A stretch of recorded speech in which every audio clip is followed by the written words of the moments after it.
Hi creative minds, welcome to today's tutorial. Okay, now you can see what we're about to do, so please kindly subscribe if you're yet to subscribe, and click on the bell right beside it to get notified every time we upload our videos. Welcome to Millinery. If this is your first time, thank you for clicking and do enjoy the rest of the videos. All right, so we head into the video. Right now we have a molded base, which is also a teardrop base, and you can actually, if you have any kind of teardrop in the house, you can actually use that to mold. Then you now cut into the shape, you understand? So basically I won't be giving out the particular shape of this mold because there is no, of this teardrop, because basically there is no perfect shape that will give you the exact size. So just get a teardrop and do the needful. So now you have our millinery wire, scissors, needle and thread, veiling net, Sinamay strip, gum, the hot glue gun, rolling piece, a bobo tigbo, all of them are there. If you are new in this channel, I'll be dropping the list of supplies that was used in this video so you can get abreast with it.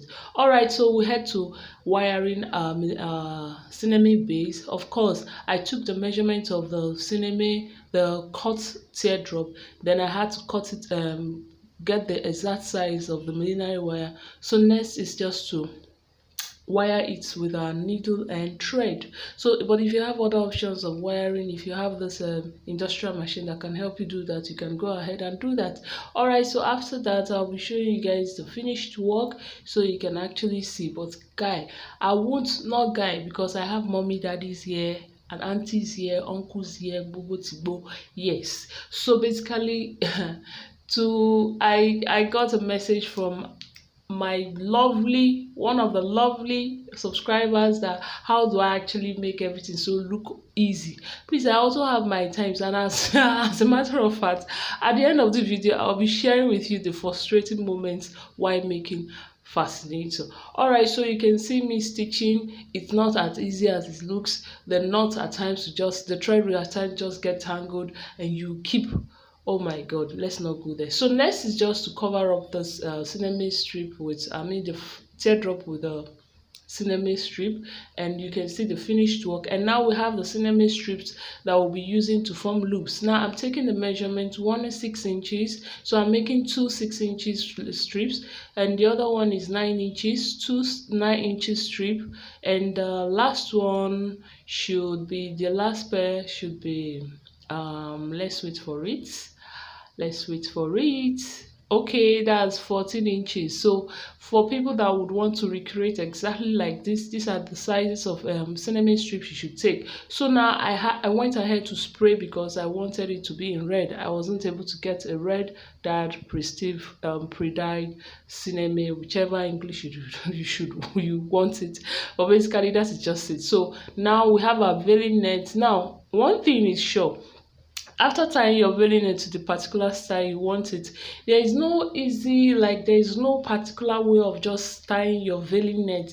It comes with different styles. Like you can see this teardrop now. If I have a round base, the way I'm going to be tying my veiling net or fixing my veiling net will be totally different.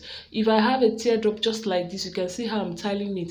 You just have to tying it, rather not tiling it tying it, so, or stitching through. You just have to develop a way of just fixing your veiling net. You don't necessarily have to be perfect in it, just be creative in it. All these are just creativity. Now you can see me fixing my veiling net, and by the time I put it on, you'll be like, how did Fessy do this?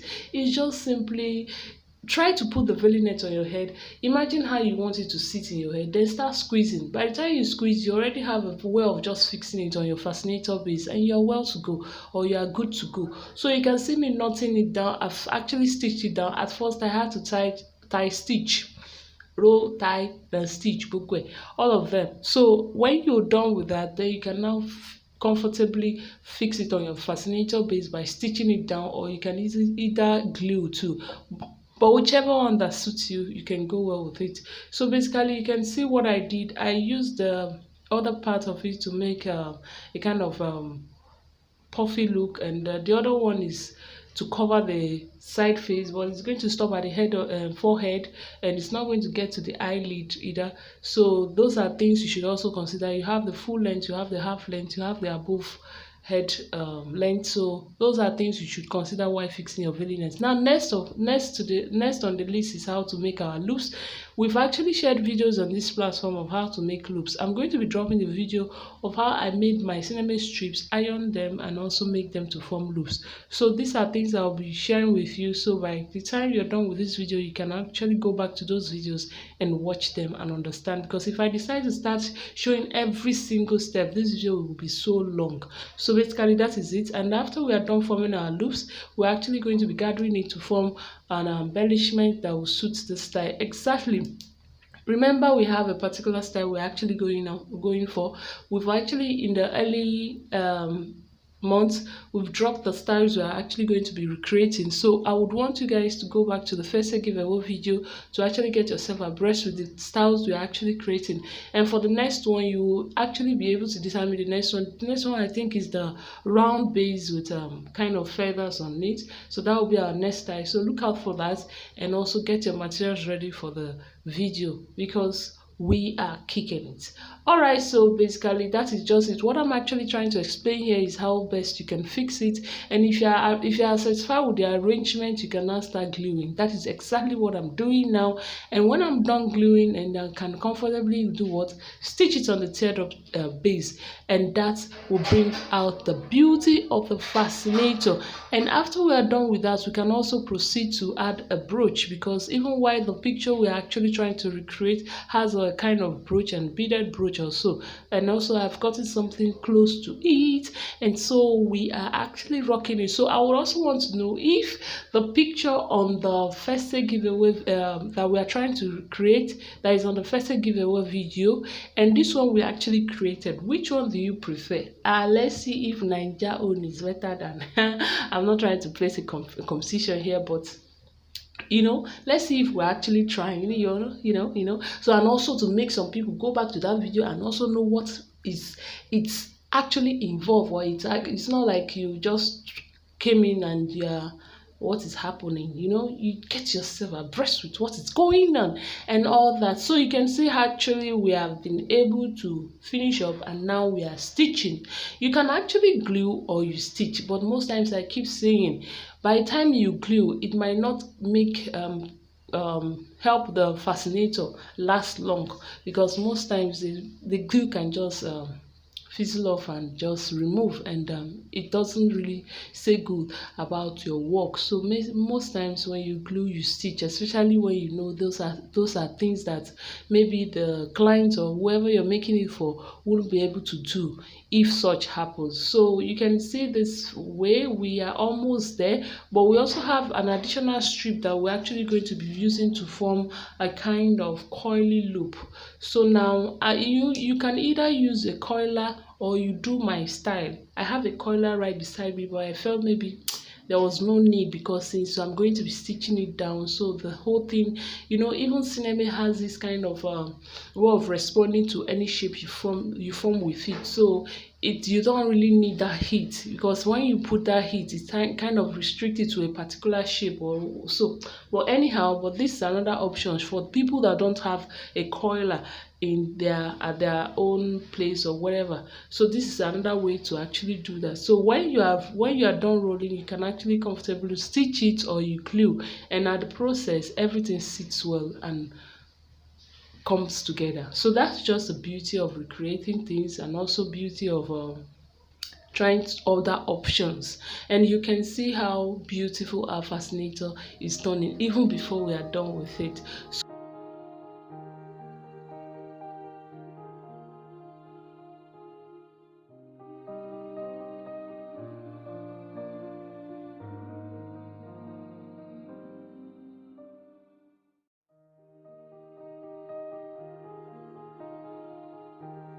So of course, when you're done fixing, maybe gluing, please always try to hold it down till it gets dry. You understand? And if you can withstand the heat, it's not like I withstand the heat. Most times I blow it with my I blow the heat off before placing it. You might not see, because basically the video is not right on my face. It's not like the camera is right on my face. So these are things I do even while I'm working. So now you can see the brooch. I'm actually going to be putting the brooch. You can either glue or you stitch or you do the two. So for me, I'm actually going to be stitching, and after we're done stitching, I'll be trying it on. Yeah, don't say see faces face. So most times I work at night, so the dark reflection and all that can also affect someone's face, and also you can be very tired at times. So basically you will be seeing me wear it, and I hope you like how it sits, and lucky for the lucky winner, and I hope you also will be able to take care of this fascinator. Now the time we are going to be sharing this fascinator will be after the whole tutorial videos for all the styles we are going to be giving out on this first giveaway. So don't feel that what is going on, when is she going to share the fascinators. And also I want you guys to also know that by the time we are done sharing, maybe picking the winners, we would want to communicate with you guys, so please keep your lines available.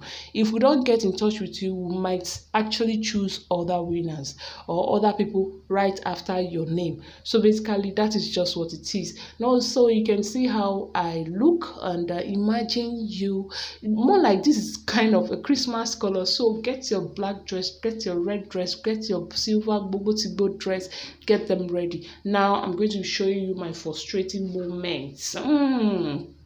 Like seriously, at times it can be very frustrating. Like it can be very, very frustrating. You get so tired, and I couldn't even hide this reaction because I was so pissed. Like I kept on knotting this thing, I kept on stitching, and this thing had just refused. At times you will just feel like, oh, what is all this? What is all this? When will this just stop? So please do not feel there is this superwoman like first say that she can never make a mistake. I beg, nobody's above this, so it can happen to anybody. So whenever it happens to you, accept it. It's kind of it's a process. It's something you're getting used to, and when you're getting used to something, you can take all the nonsense it gives to you, so you can get perfect in it. So basically that is just the idea of sharing with you this moment. So when it happens, it's not like there is something so special that is going on with us. Everybody face this moment, you understand? So just be patient with it, give it the best, because that is what it is. All right, thank you for watching. Thank you guys. Thank you for watching. I'll be seeing you in our next video. Bye.